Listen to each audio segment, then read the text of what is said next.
Hello and good evening, and a very warm welcome to a special program called Cricket Predicta on NewsX, powered by 1xBet. In the upcoming 18th IPL 2024 match, Sunrisers Hyderabad take on Chennai Super Kings at Hyderabad's Rajiv Gandhi Stadium, their first clash of the season. Meanwhile, last night, Punjab secured a much-needed victory against Gujarat Titans in the previous match with Shashank Singh's unbeaten 61 guided them to a victory. Again, after resurrecting Gujarat to 199 for 4. Coming back to today's encounter, both Hyderabad and Chennai aim to recover from recent setbacks, with Chennai winning streak disrupted by Delhi Capitals and Hyderabad looking to bounce back from defeat against Gujarat. Despite Chennai's historical dominance over Hyderabad, the team have evenly split victories at the Rajiv Gandhi International Stadium, setting the stage for an interesting, intriguing encounter. Well, to talk more about it, we've got the man with the Midas touch, the 1985 wicket-keeper, Mr. Sadanand Vishwanath, and Paul Dennett, the Aussie. I think he got it wrong, his prediction from last evening's match. But we'll come back to that a little later. Right now, Sadanand Vishwanath, what were you excited about last night when you saw Ishant Sharma bowling that in-dipping Yorker? Do you think it was the ball of the IPL this season? Your views? Yeah, definitely. It was an awesome Yorker, yes. Lovely Yorker, which was certainly unplayable. And that was to KKR. The KKR Russell the Muscle. And Russell the Muscle was dismissed for 40, a match-winning 40. Although Russell the Muscle, an interesting stat for all the viewers, right, is he's the first player in the history of IPL to hammer more than 200 sixes. Oh my But that God. was an awesome Yorker from Ishant Sharma, although in vain, because then KKR just steamrolled them. Absolutely. I mean, these old guys, the ones who are little above 35. Look at Mohit Sharma, what he's been doing. I think he's borrowing a leaf from the book of Mohit Sharma. What do you have to say on that, Sadanand? Yeah, they both are growing older and they are getting more aged. And definitely they are using their experience. But their sinewy strength and their agility will be a little bit of a handicap. But they're still trying their best. They're old war horses. So we can always have some confidence in that. What about Bhuvneshwar Kumar, another old war horse? Do you think he's going to come join the party today? Because the other two guys have done brilliant. Do you think he's going to have his task laid out in front of the fans He today? will have to, definitely, Sunil. Because you remember that Chennai Super Kings faltered Yes. with the lateral movement. They faltered with the lateral movement. Right. So they are a bit vulnerable to the swinging ball. Right. So Bhuvneshwar Kumar, Umran Malik, and Nakajan will be really trying to get into their, the opening batsmen in the first 6 overs. The power play is going to be very interesting. Absolutely. If Chennai does a good start, then you can see a formidable score. Irrespective. Actually, a very quick point is, Yes. see, look, Chennai already have made the Chepauk their fortress. Pat Cummins has got on record saying that he wants to make the Rajiv Gandhi International Stadium, which is their home ground, he wants to convert that into the Sunrisers fortress. Oh. But wait a minute. You will be surprised today. The Sunrisers home ground may be packed with a sea of yellow. Oh my God, That's yes. the That's the emotion Mahendra Singh Dhoni and his yellow fan army does. Again, very interesting point here today. The last match that they played between SRH and Mumbai Indians, we saw about 523 runs being scored in 40 overs with a run rate of 13.05. Paul Dennett, welcome to the show from Down Under. Does these figures scare you a bit? G'day, Sunil. Yeah, well, they certainly make me feel old. Last night we saw, 440 overs, and it's just commonplace now. That would have once been headline news. 500 in that last game. I think tonight's game they're talking about playing on the black soil, which might be a little bit lower and slower. So we probably might not see a repeat of that, but I still think we're going to see a high-scoring game. And just on last night's game, one thing I did think, and I'm not sure what the other panellists will say, but I sometimes don't agree with the notion of the finisher. I sometimes think that if you've got a player with supreme attacking ability, get them up higher. And that, Shashank Singh eventually played the match-winning innings, but Punjab went very close to running out of time with him being stranded not out. In the same way that Tawadia in the first innings, probably had he come in and faced some of the balls that Kane Williamson had faced, maybe Gujarat would have got a higher score. So I think it exemplifies that sometimes you've got to get the attacking players up higher in the order. Well, absolutely. Very interesting point you made. Let's shift our focus and introduce another former IPL player who looks like as if he's auditioned for a web series. Tanmay Mishra, welcome to the show. Do you think dugout is more important, more interesting, or the spotlights and the lights in the studio? I'm a cricketer and I'll stick to the dugouts. This is too fancy for me. I'm not as experienced as you gentlemen. Good afternoon and good evening to everyone around the world. Yeah, so this is new to me, but dugout any day. Anyways, we've got an interesting story, Tanmay. Indian spinner Kuldeep Yadav is nursing a groin niggle and has been advised to rest as a precautionary measure by the Delhi Capitals team management in the ongoing Indian Premier League. The 29-year-old left-arm spinner picked up the niggle after DC's second game. Do you think it is a wise cautionary call, Tanmay, or he could still play because he's a spinner? Look, if you've looked at the trend in the last 3-4 years, the sort of injuries and sort of setbacks Indian players have had just before the ICC tournaments, it's made a big uproar. There has been a lot of conversation, debates. There have been questions whether the people in the NCA, whether they are the right people.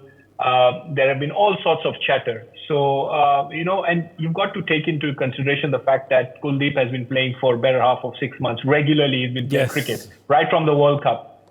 So it's possibly a bit of niggle here and there and maybe possibly burnout. So it's just before the World Cup, I think it's a good strategy, although it might hurt Delhi Capitals. But for bigger things to look at, I think it's a good move. Sadanand, you've been a part of the BCCI administrative or the other part, the umpiring and the other committees, various committees, and after playing at the highest level. I just want to ask you, how much say does a team franchise have over their player when it comes to the injury matter, or BCCI completely supersedes paratroops and takes the player away for a precautionary measure? Do you think it would have come from BCCI or the team?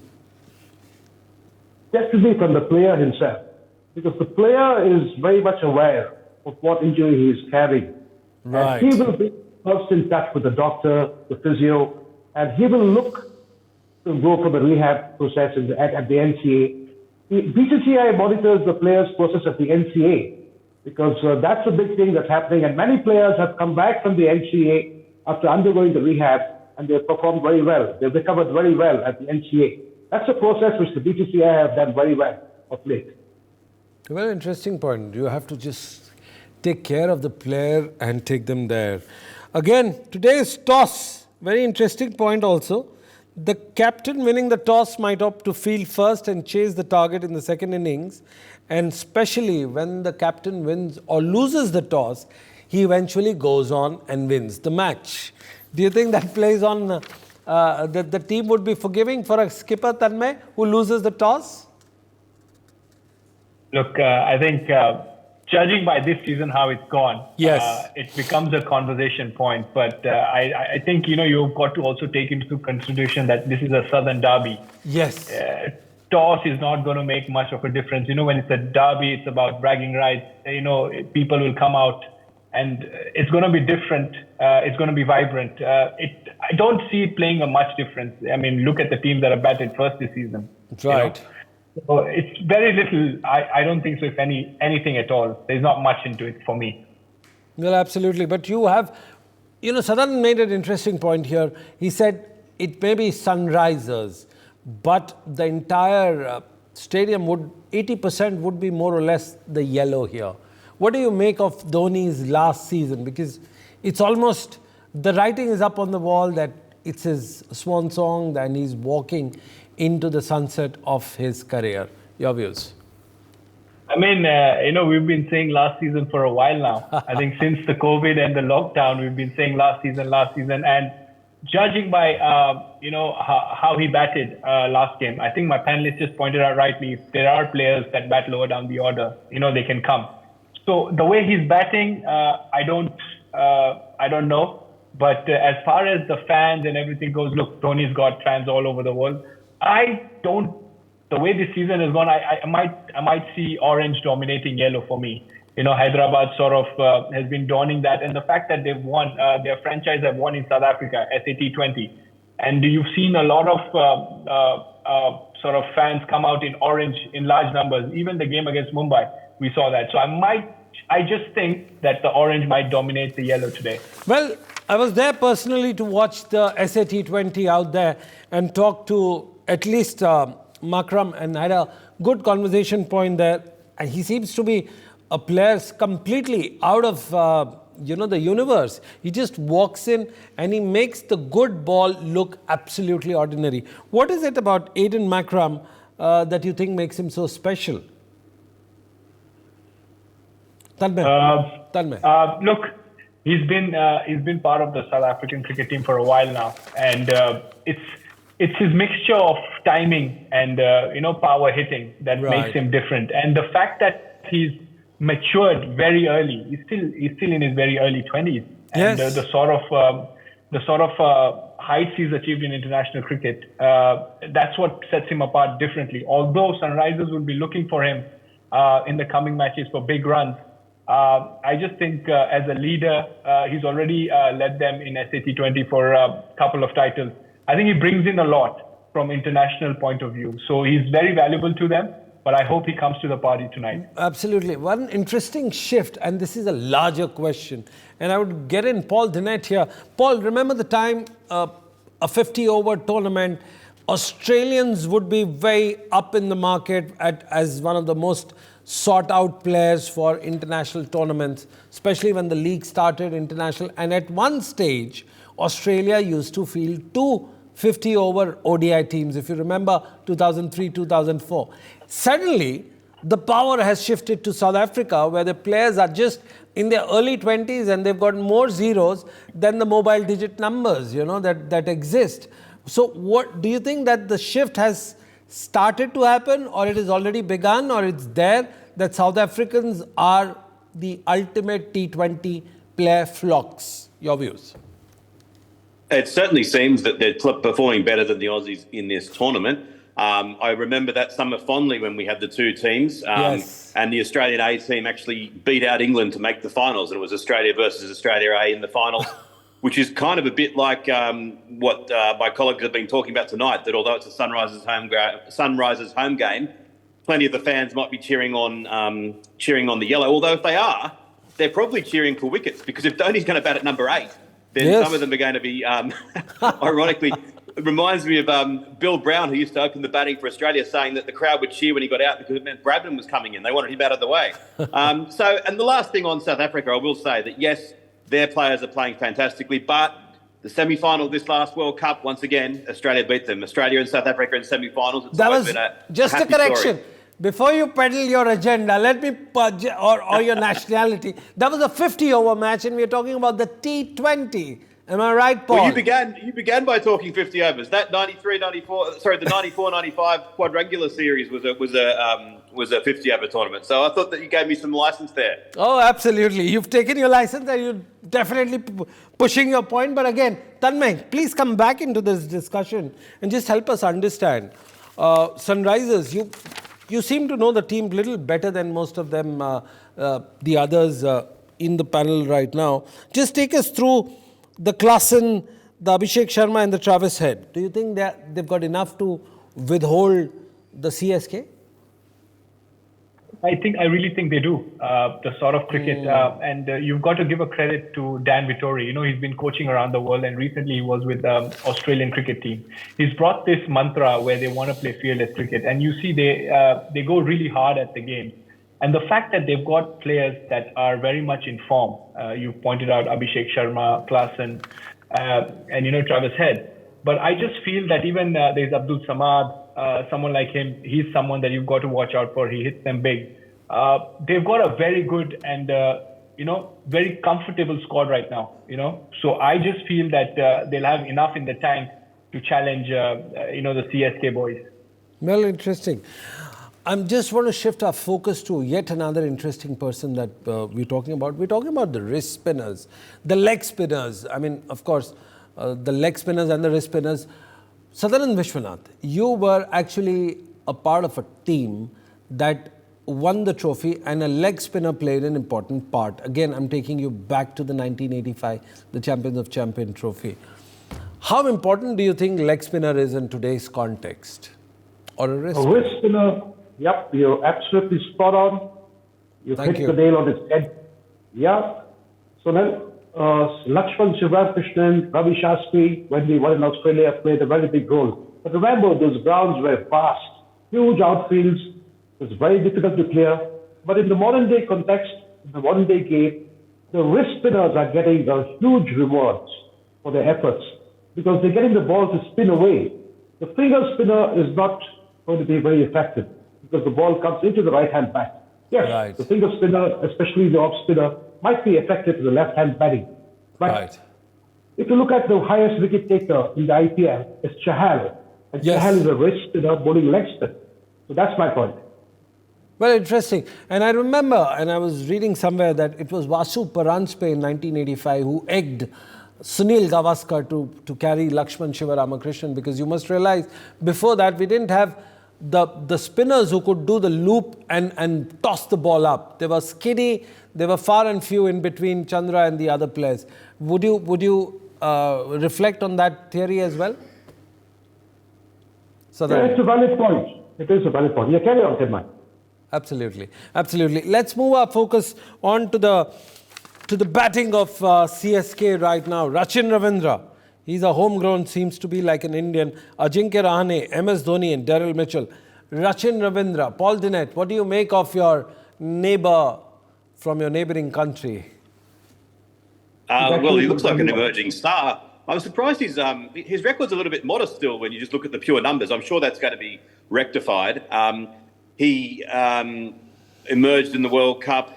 He played pretty well against Australia in the Test series.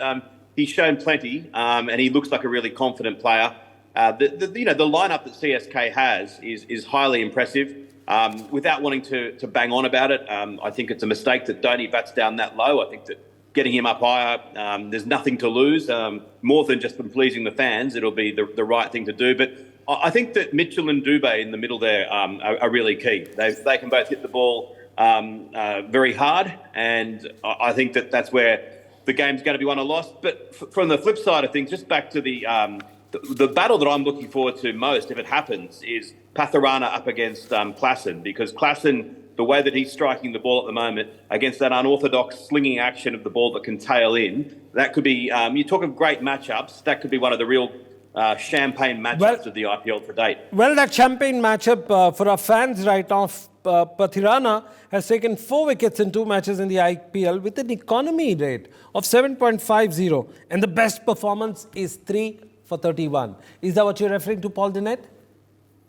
Absolutely, and just the way that he bowls, the way that it tails in, and Klaasen looks like he can smash anyone anywhere. My hope later on tonight, is that there'll be that match-up, and it's going to be exquisite to watch. Well, Klaasen, on the other hand, has scored 167 runs in 3 innings in IPL with an average of 83. What is he up to? And a strike rate of 219. When you have a strike rate of 219, 2 half centuries and an 83 average, Sadanan Vishwanath, the sight of that batsman padding up and walking inside to take his guard, do you think it scares and, it sends chills to the opposition bowlers? Well, on the contrary, because the batsman is striding in with his bulging biceps, he might actually be having butterflies in his stomach. So it's all a mind game. So nobody's going to get striked out before the batsman actually gets into his act. And coming back to your leg spin points, Mayank Markande Yes. looks to play, he's going to play a big crucial role for the Sunrisers this evening. And also one more point I would like to quickly make is Yes, please go on. the Chennai Super Kings batting coach, Mike Hussey, a very exciting coach and also a fantastic match winner for Australia. Right. He said, the last match against Delhi Capitals, Chennai went down by 20 runs, and they didn't fare well in all the three departments. But this time around, he says that the pitch looks a very good pitch, and it's been a nice batting wicket traditionally. So I, for one, would go with Mike Hussey. I don't know about the rest of my panelists.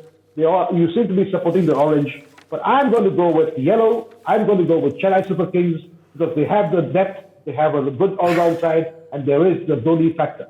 Well, you're making that point that Mike Hussey will look good today, the batting coach of CSK, because this pitch is very placid, because the highest total scored here is 277 for 3, and the successfully chased total is 215. So, Tanmay, if I were to ask you and get you inside this conversation, do these numbers and the statistics match up when you're especially in the dugout? Because you've been into that dugout for your teams respectively, and you've also played at the World Cup. So do you think these stats and everything, you completely zone out from that and just listen to your coach at that point of time? No, obviously, look, we go have a look at the wicket, and these stats, you can tell why, these stats are there. It's a good batting wicket, and it gives you a fair idea, although earlier our panelists just pointed out that this wicket might be on black soil, which correctly pointed out, because the previous game, which was the world record, was on a red soil. I think Dan Vittori was saying something on this. So it's still going to be a flat wicket, and once you hear these sort of stats, it just gives you confidence as a batsman to go out there and express yourself. You know that it's going to be a flat wicket. There's marginally going to be anything unless you're an extremely skilled bowler that can move the ball. In a way, you're saying that the batsman will commit in the front foot and go with the flow. Is that what you're saying? Well, Sunrisers haven't needed any other invitation, by previous games that they've played here.